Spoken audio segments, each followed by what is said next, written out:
seni sevecek, sana yalvaracak. Sen dünyamı ya da övürdün, aşkı benim için mukaddes eden. Bu yürek sevgisi, urgusu, dağlar düzülür bize karışya.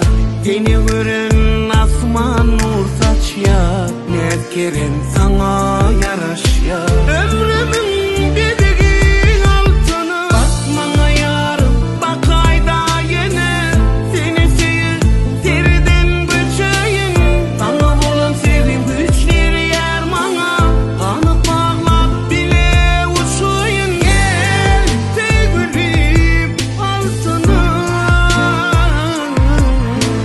Sen barında baktım en altına.